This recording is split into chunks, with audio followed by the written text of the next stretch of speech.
35 €, un retrait de 6 points, une immobilisation possible du véhicule, une suspension de 3 ans maximum du permis de conduire. N'oubliez pas que pendant toute la durée de la période probatoire, le taux d'alcool à ne pas atteindre est de 0,20 g par litre de sang, soit 0,10 mg par litre d'air expiré. Réponse A.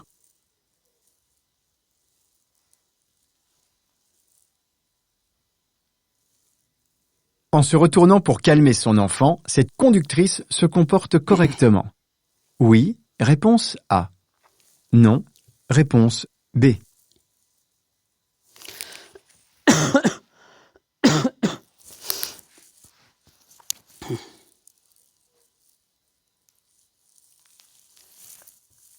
L'enfant pleure et cela a forcément une incidence sur le comportement de la mère qui peut être agacée. Elle prend des risques en détournant son attention de la circulation. Même si la rupture d'information sur la circulation ne dure que quelques dixièmes de seconde, les risques d'accident deviennent réels. Il aurait été préférable que cette conductrice choisisse un endroit adapté à un arrêt en toute sécurité, le temps de calmer le bébé. En se retournant pour calmer son bébé tout en conduisant, cette conductrice ne se comporte absolument pas correctement. Réponse B.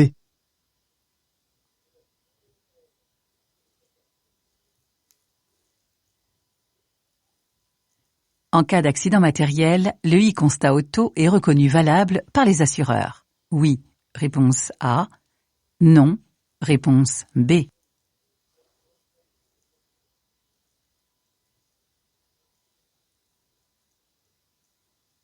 De plus en plus d'applications sont disponibles sur les smartphones.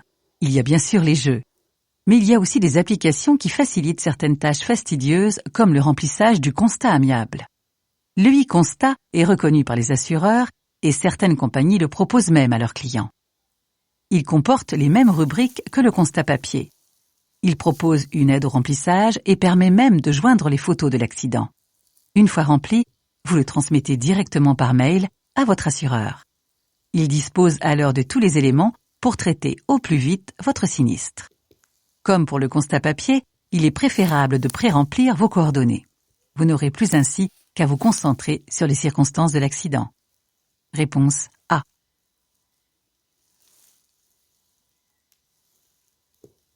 Un stage de sécurité routière permet au conducteur de récupérer au maximum 3 points, réponse A, 4 points, réponse B, 6 points, réponse C.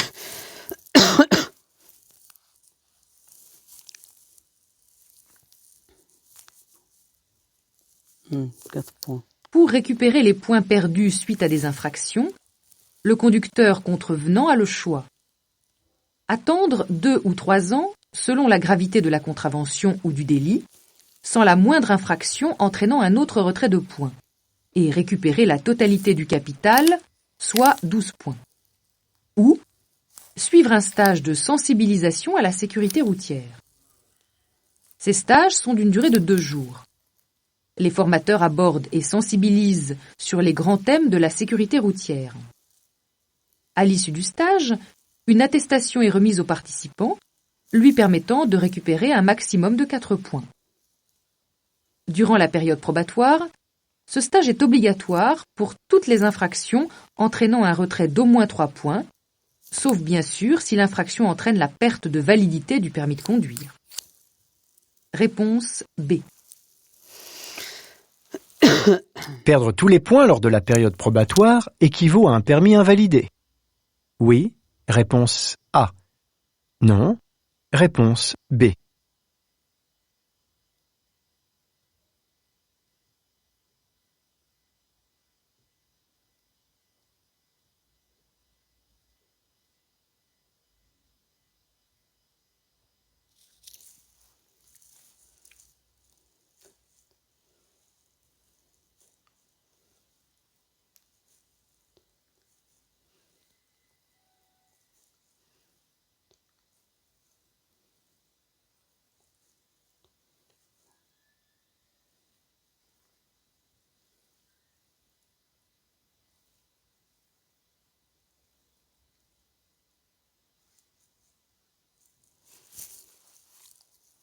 Le permis de conduire est doté d'un capital de départ de 6 points, majoré de 2 ou 3 points par an en fonction de la formule d'apprentissage suivie.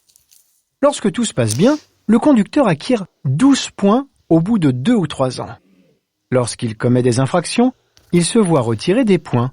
Lorsque le capital tombe à 0, le permis est invalidé. Après un délai de carence de 6 mois, il est de nouveau possible de solliciter un permis. Dans le cas d'un jeune conducteur en période probatoire, cela a pour conséquence de l'obliger à repasser les examens de code et de conduite. Réponse A.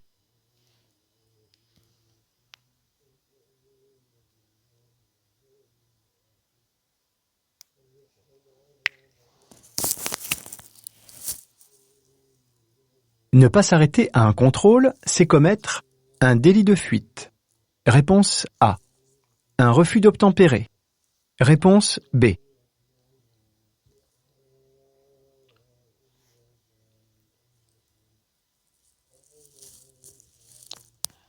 Les gyrophares de la voiture de police sont en action.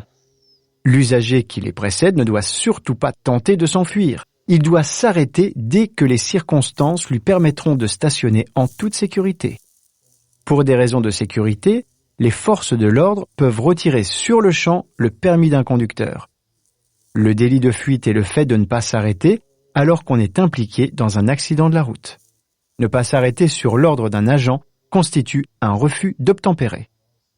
Réponse B.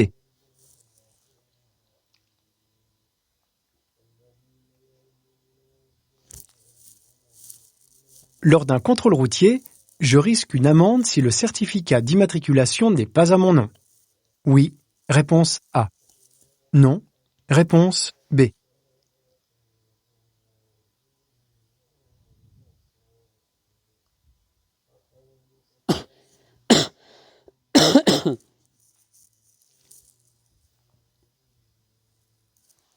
Lors d'un contrôle routier, je dois être en mesure de présenter les différents documents afférents à la conduite d'un véhicule. Le permis de conduire, l'attestation d'assurance et le certificat d'immatriculation. Le certificat d'immatriculation du véhicule est un titre de propriété. Il doit correspondre au numéro d'immatriculation du véhicule. Vous pouvez très bien conduire un véhicule qui ne vous appartient pas.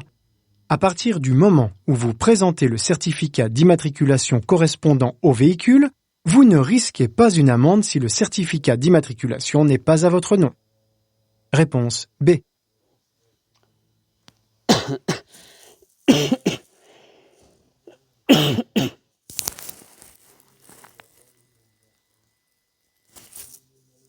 Pour transporter des passagers adultes à l'arrière, je mets la sécurité enfant. Oui, réponse A. Non, réponse B.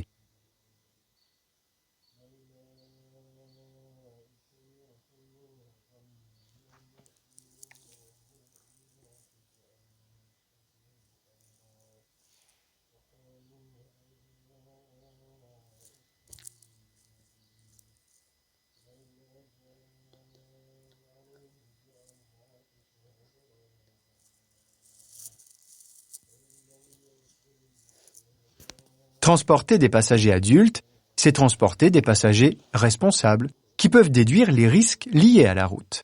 Lorsqu'il s'agit d'enfants, ceux-ci n'ont pas conscience des risques. En effet, pour eux, ouvrir une portière en roulant peut être un simple jeu. C'est pour cette raison que les constructeurs ont prévu un système qui verrouille les portes arrière de telle façon qu'il soit impossible de les ouvrir pendant le trajet. Seuls les parents peuvent ouvrir de l'extérieur. Il paraît bien inutile d'actionner la sécurité enfant pour des adultes. Réponse B.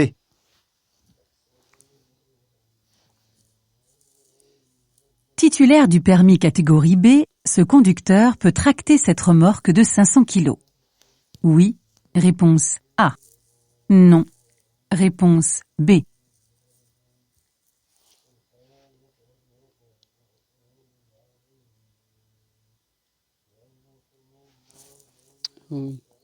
En possession du permis B, c'est tout un nouveau monde qui s'ouvre pour les nouveaux conducteurs.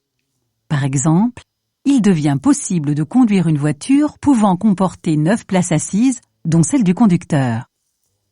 Il devient possible de tracter une remorque dont le poids total autorisé en charge, PTAC, est inférieur ou égal à 750 kg.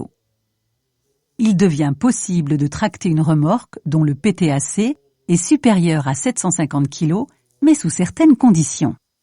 Ce conducteur peut donc tracter cette remorque de 500 kg.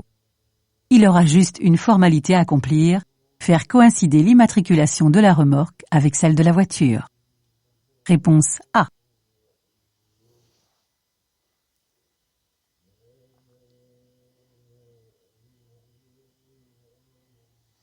Cette conductrice n'est pas assurée. Elle risque une amende. Oui. Réponse A. Non. Réponse B. Elle est responsable financièrement des dommages causés. Oui. Réponse C. Non. Réponse D. Quelle que soit la cause du défaut d'assurance, cette infraction est un délit passible de lourdes peines, tant sur le plan pénal que civil. Quand l'auteur d'un accident de la route n'est pas assuré, c'est au Fonds de garantie automobile d'indemniser les victimes. Ce dernier est un organisme mis en place par l'État qui a pour vocation d'indemniser les victimes de la route lorsque l'auteur responsable de l'accident n'est pas assuré ou non identifié, délit de fuite par exemple. Néanmoins, cette conductrice devra rembourser le Fonds de garantie automobile sur les sommes avancées à la victime. Réponse A et C.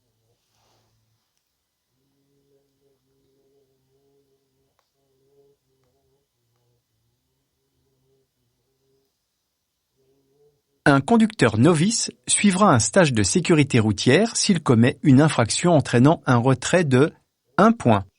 Réponse A. 2 points. Réponse B. 3 points. Réponse C. 4 points. Réponse D.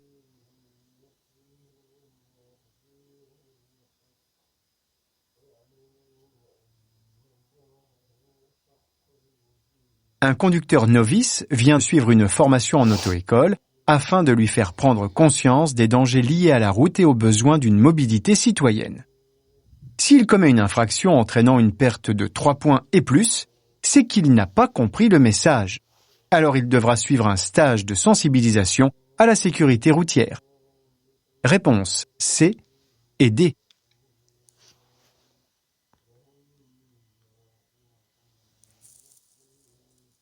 J'ai suivi la conduite supervisée, je suis dans ma 2e année probatoire, j'ai un capital maximal de 6 points. Réponse A. 8 points. Réponse B. 9 points. Réponse C. 11 points. Réponse D.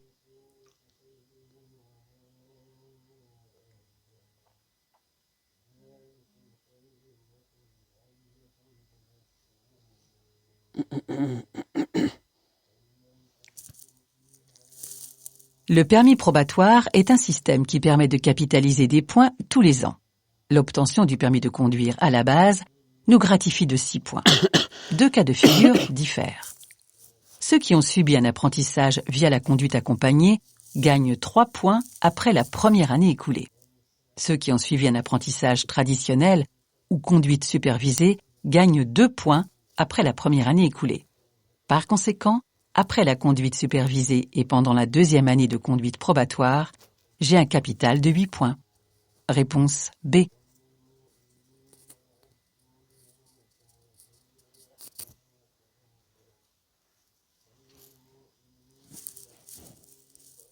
Ce conducteur et ses passagers sont bien installés. Oui, réponse A. Non, réponse B.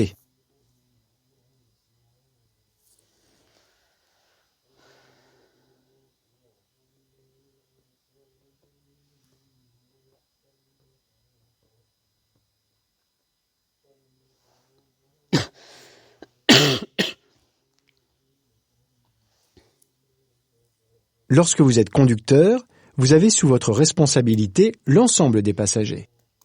Vous devez vous assurer que tous les occupants s'attachent et soient correctement installés.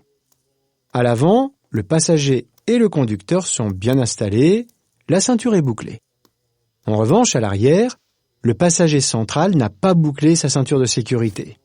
D'autre part, ce passager semble de grande taille. Il eût été préférable de le placer plutôt sur le côté afin qu'il ne masque pas la visibilité du rétroviseur intérieur. Les passagers à l'arrière ne sont pas bien installés. Réponse B. Pour récupérer des points, il est possible de suivre un stage de sécurité routière. Tous les 6 mois. Réponse A. Tous les ans. Réponse B. Tous les 2 ans. Réponse C.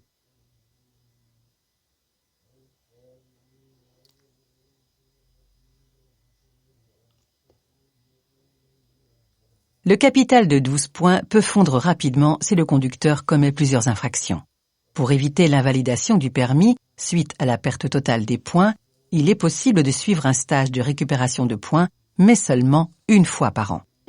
À l'issue de ce stage, le permis est crédité d'un maximum de 4 points. Au cours de la période probatoire, un conducteur novice sera dans l'obligation d'effectuer un stage s'il commet une infraction entraînant le retrait d'au moins 3 points. Réponse B. Un passager mineur n'a pas attaché sa ceinture, le conducteur du véhicule risque une amende. Réponse A. Un retrait de points. Réponse B. Une immobilisation du véhicule. Réponse C.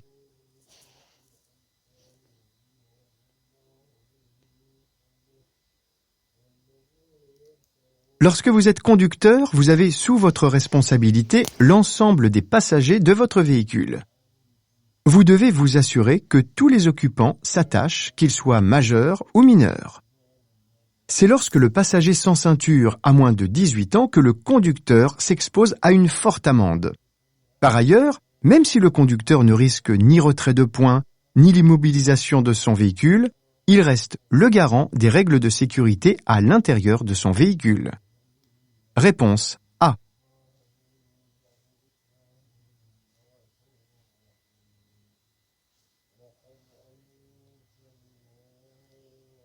Cette conductrice conduit un véhicule de plus de 4 ans. En cas de contrôle, présenter aux forces de l'ordre une preuve de la visite technique est obligatoire. Oui, réponse A. Non, réponse B.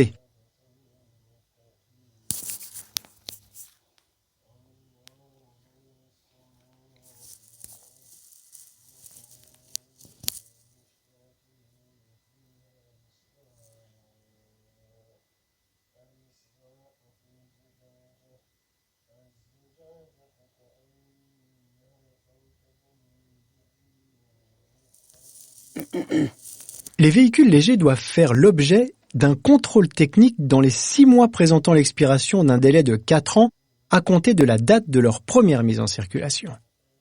Constitue une preuve du contrôle technique l'original du procès-verbal de contrôle technique ou le certificat d'immatriculation complété de la vignette ou une attestation délivrée par l'installation de contrôle ayant effectué le contrôle technique. En cas de contrôle, présenter une de ces preuves est obligatoire. Réponse A.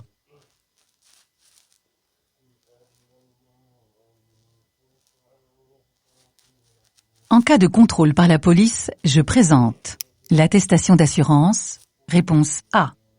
Le permis de conduire, réponse B. Le constat amiable, réponse C. Le certificat d'immatriculation, réponse D.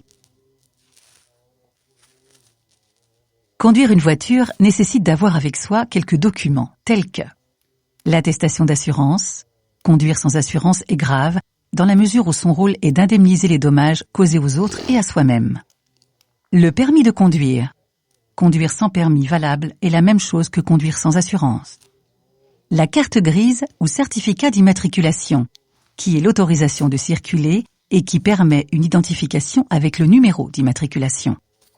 Le constat amiable n'est pas obligatoire, mais en cas d'accident, même mineur, il permet d'accélérer le règlement.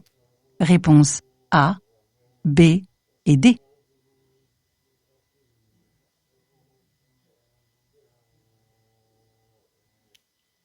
En cas de délit de fuite, je risque 3 ans de prison.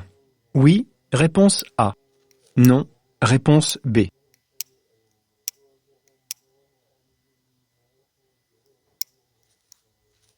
Le délit de fuite est le fait de ne pas s'arrêter lorsque le conducteur est impliqué dans un accident de la route. Les sanctions sont différentes selon qu'il s'agit d'un délit de fuite simple ou si ce délit de fuite est un délit de fuite aggravé qui a entraîné des coups et blessures, voire le décès d'autrui. Dans les deux cas, je risque une peine de prison. Jusqu'à 3 ans de prison et 75 000 € d'amende pour un simple délit de fuite et jusqu'à 7 ans de prison et 100 000 € d'amende si l'accident était mortel. Réponse A. Lors de la vente d'un véhicule, la dernière visite technique doit dater de moins de 6 mois. Réponse A. 1 an. Réponse B. Elle est à la charge du vendeur. Réponse C. De l'acheteur. Réponse D.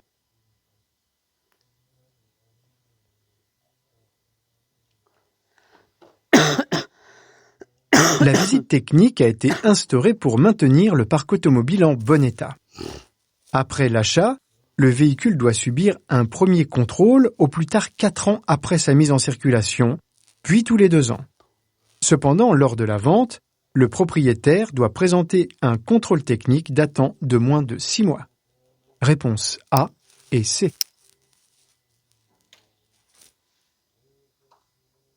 Ce stationnement est toléré. Oui. Réponse A. Non. Réponse B. Ce conducteur risque un retrait de points. Oui. Réponse C. Non. Réponse D.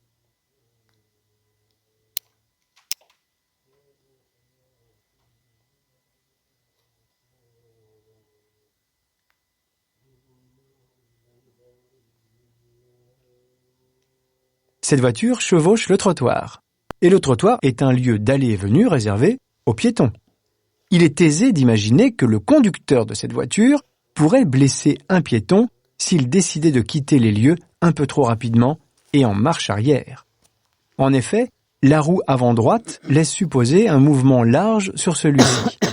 Ce conducteur risque une amende car il fait naître un risque important pour tous les usagers et particulièrement ceux qui circulent sur le trottoir. Néanmoins, il ne risque pas de retrait de points. De plus, il risque de détériorer ses pneumatiques. Réponse B et D.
L'attachement affectif des usagers à leur véhicule engendre parfois des comportements agressifs.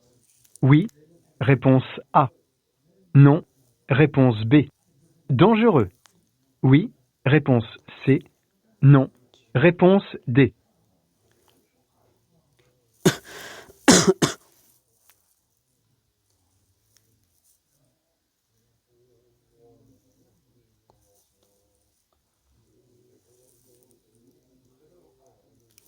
Les conducteurs français sont très attachés à leur véhicule.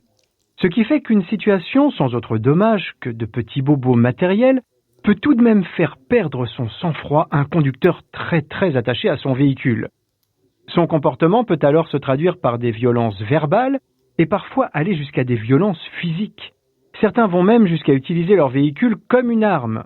Que dire devant le ridicule de telles situations? Relativiser. Vous êtes en vie. Réponse A et C.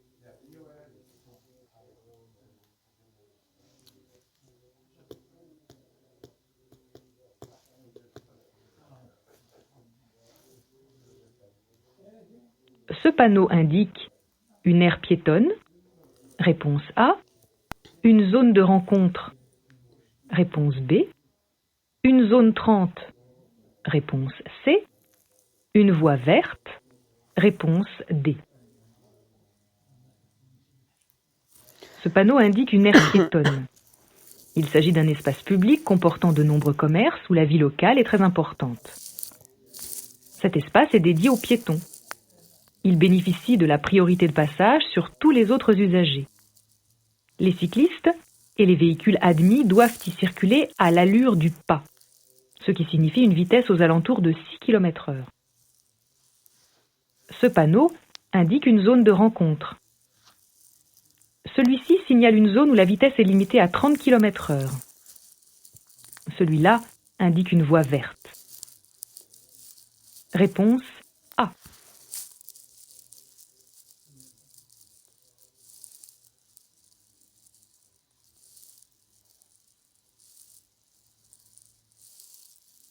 Dans cette rue, je risque de rencontrer des cyclistes circulant. En sens inverse. Oui. Réponse A. Non. Réponse B. Dans mon sens de circulation. Oui. Réponse C. Non. Réponse D.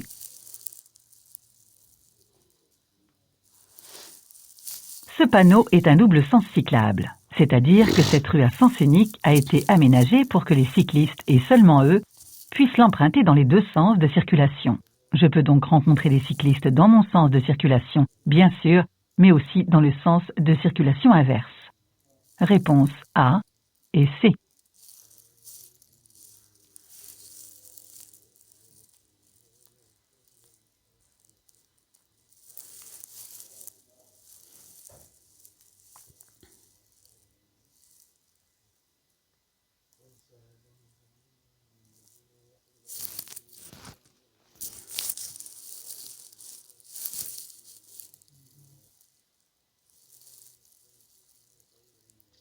Inviter ce piéton à traverser par ce geste est un bon comportement. Oui. Réponse A. Non. Réponse B.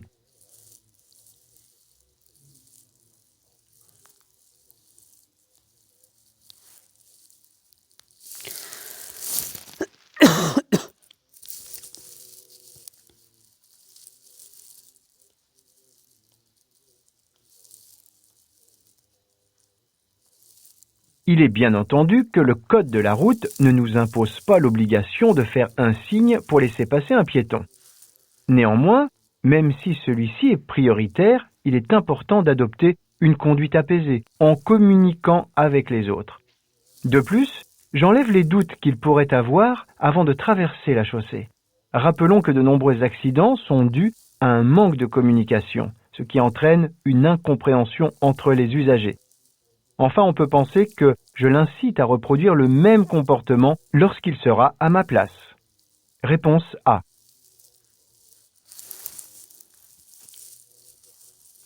Je passe. Réponse A. Je m'arrête. Réponse B. Je circule en ville. Je dois toujours laisser traverser les piétons qui sont déjà engagés sur la chaussée. Je ne dois pas passer devant eux sous prétexte qu'ils viennent de gauche et que la voie dans laquelle je circule est libre. Un véhicule me suit d'assez près. Je m'arrête en douceur. Réponse B.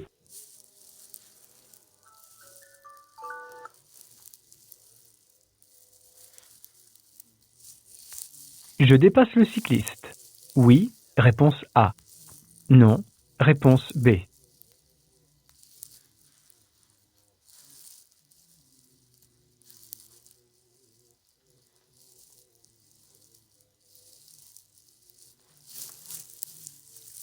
On est autorisé à dépasser un cycliste en chevauchant une ligne blanche, si les conditions de visibilité sont suffisantes. Ici, même si le cycliste semble très ralenti par cette côte, le manque de visibilité rendrait le dépassement dangereux. Donc même si la réglementation le permet, le bon sens l'interdit. Réponse B.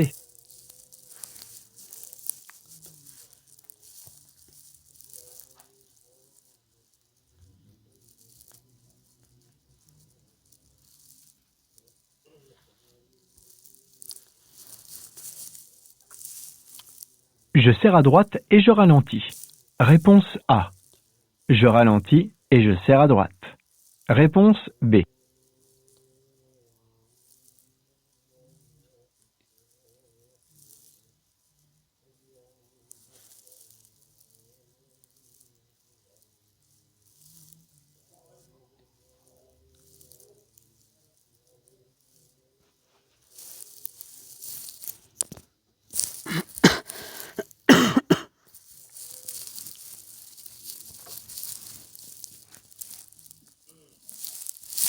Ces ouvriers sont en train de faire des travaux sur la chaussée.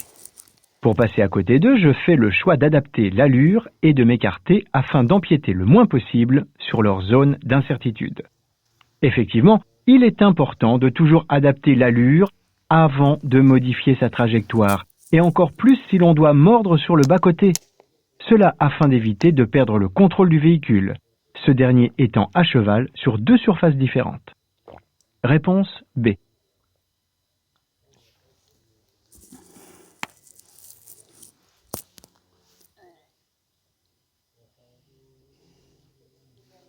La zone d'incertitude est plus importante en A. Réponse A. En B. Réponse B.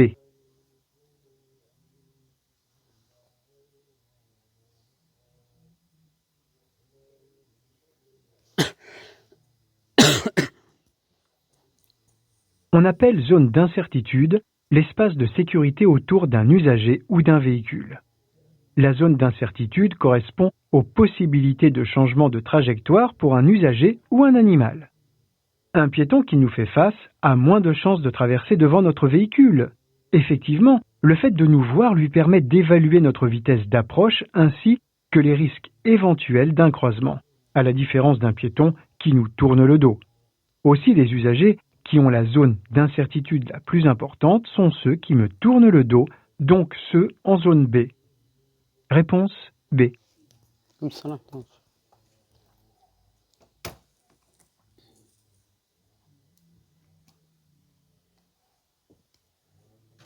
Je ralentis. Oui. Réponse A. Non. Réponse B.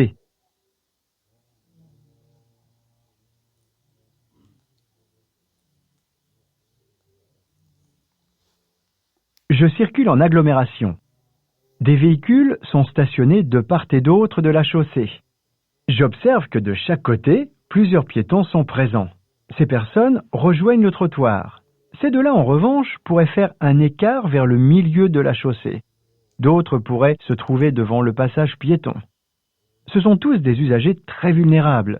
Pour leur sécurité, je me laisse le temps de réagir. Je ralentis.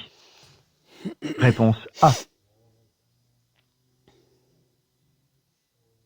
Cette voie est réservée aux piétons. Réponse A. Aux cyclomotoristes. Réponse B. Aux cyclistes. Réponse C.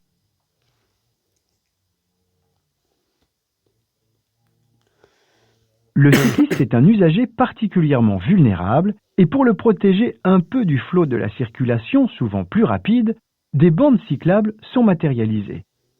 Cette voie est réservée exclusivement aux cyclistes. Les piétons circulent sur le trottoir et les cyclomotoristes sur la route. Tout conducteur doit être vigilant quand il longe une bande cyclable. En effet, pratiquer le vélo demande un effort physique et les écarts de trajectoire ne sont pas rares. Réponse C. Cet enfant crée une zone d'incertitude. Oui. Réponse A. Non. Réponse B. Je place le pied face au frein.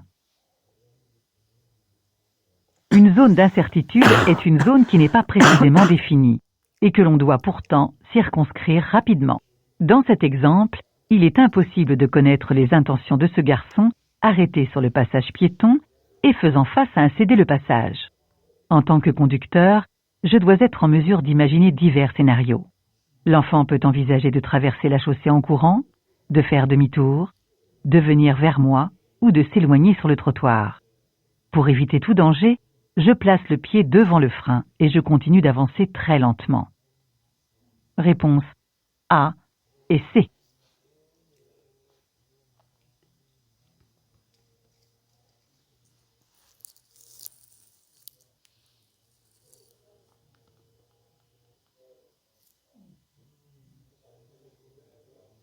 Je serre à droite et je ralentis.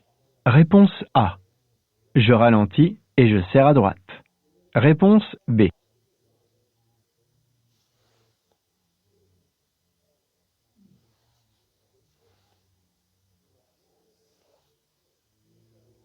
Je cède le passage aux piétons. Oui, réponse A. Non, réponse B.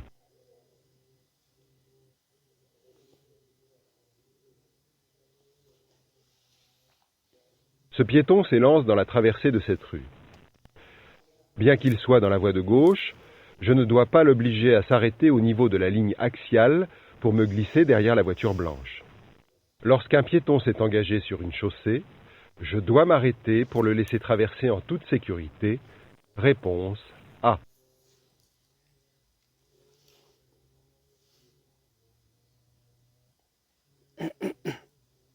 Je fais un appel lumineux.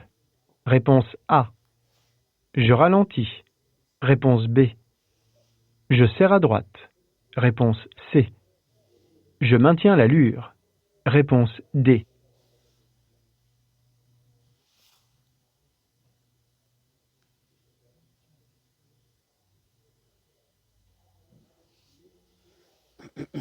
Je circule sur une chaussée étroite et encombrée. Ce motard est en infraction, certes, mais je ne dois pas faire justice moi-même. On ne fait pas de la sécurité avec du tort ou raison, mais avec du bon sens. Le fait de ralentir et serrer à droite pour faciliter le passage à cet usager vulnérable fait partie des comportements citoyens. Attention, la jurisprudence précise qu'un choc sur l'axe médian dans le cas où les deux conducteurs auraient négligé de tenir leur droite serait au tort partagé. Réponse B et C.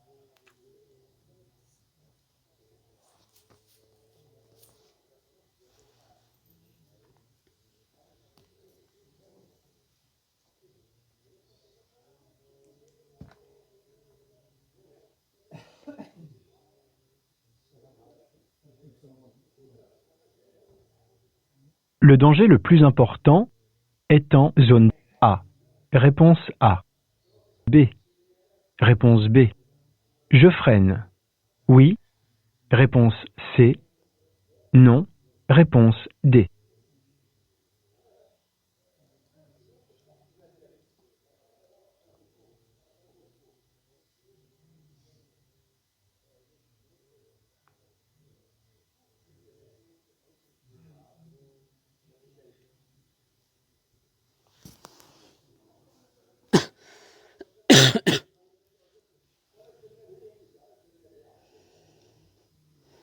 Je circule en centre-ville dans une zone à forte activité. On y rencontre une grande mixité d'usagers, automobilistes, piétons, cyclistes et cyclomotoristes. La zone est sinueuse, des piétons sont engagés dans la traversée de la chaussée et une rue sur ma gauche est en partie masquée par les véhicules que je croise. Tout ici doit m'inviter à circuler à allure lente. Dans la zone B, des piétons cheminent face à moi sur le trottoir. Je dois garder un œil sur eux car l'homme est très près de ma voie. Mais, à moins d'un événement soudain, leur comportement ne présente pas de risque majeur. À gauche, en revanche, le montant du pare-brise et le véhicule que je croise me font un masque. Si je n'ai pas pris les informations à l'avance, je vais avoir une grosse surprise dans un avenir très proche. En effet, pendant que j'étais occupé à visualiser tout cet environnement, un cycliste s'est faufilé derrière la voiture que je croise et dans la prochaine seconde, il va surgir devant mon véhicule. J'aurais pu l'apercevoir avant de croiser les véhicules, à condition d'avoir les yeux au bon endroit, au bon moment. Le danger le plus important se trouve en zone A. Réponse A et C.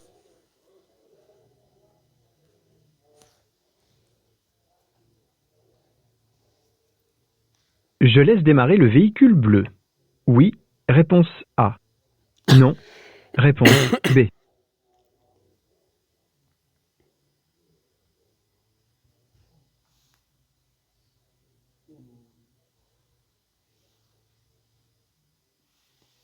Les véhicules d'intervention prioritaires, comme les pompiers, le SAMU, les douanes, la police et la gendarmerie, bénéficient de priorité de passage seulement quand ils sont en intervention.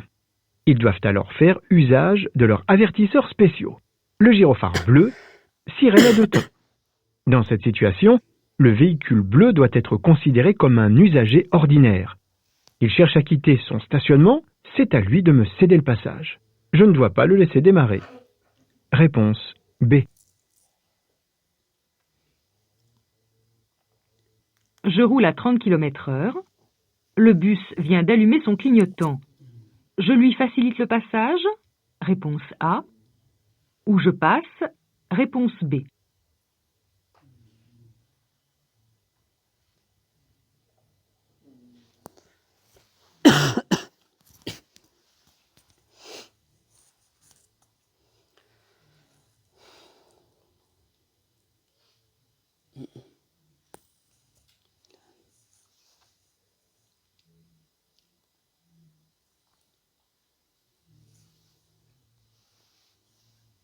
Les véhicules assurant le transport en commun en ville sont prioritaires lorsqu'ils quittent leurs arrêts.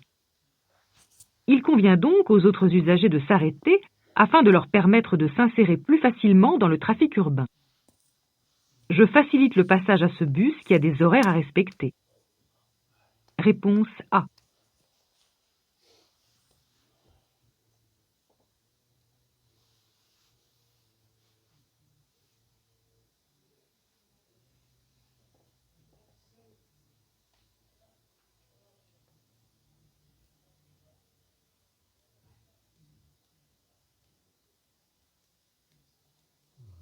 Je tiens compte particulièrement de l'indice A. Réponse A. B. Réponse B. C. Réponse C. D. Réponse D.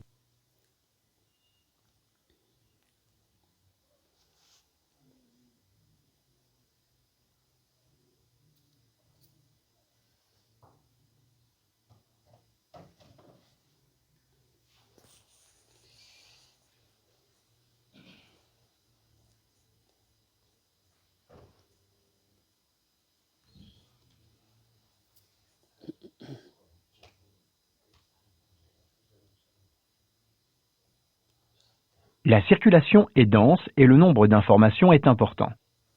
Pour prendre de bonnes décisions, je dois particulièrement être attentif aux indices qui peuvent me faire modifier mon allure ou ma trajectoire.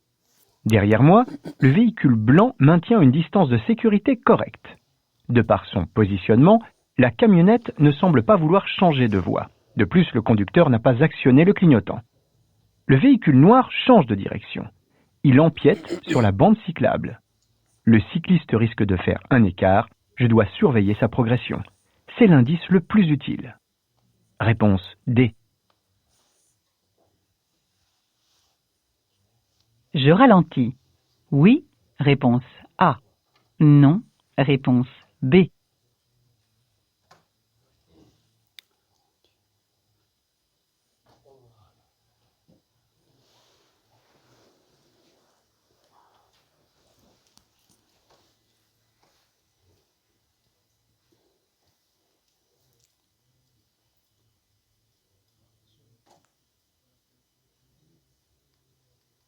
Je suis suivi par un motard qui s'est nettement déporté sur sa gauche comme s'il allait me dépasser. J'arrive à hauteur d'un refuge aménagé sur un passage pour piétons et signalé par un panneau de contournement obligatoire par la droite. Même si son dépassement n'est pas raisonnable, je ralentis pour lui permettre de se rabattre avant d'être arrivé sur le refuge. Réponse A.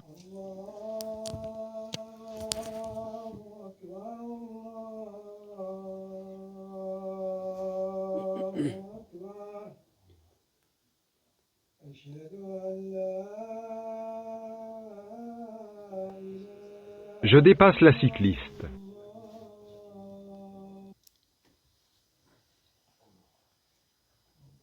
Oui, réponse A.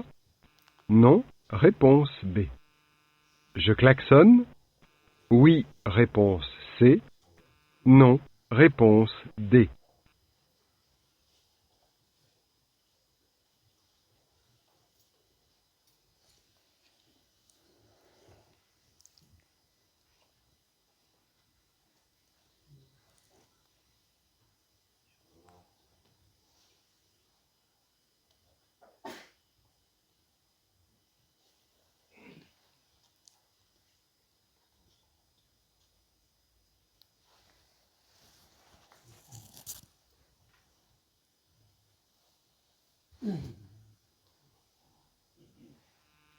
Quand je dépasse un cycliste, je prévois de laisser un espace minimal pour éviter de le frôler et de lui faire peur.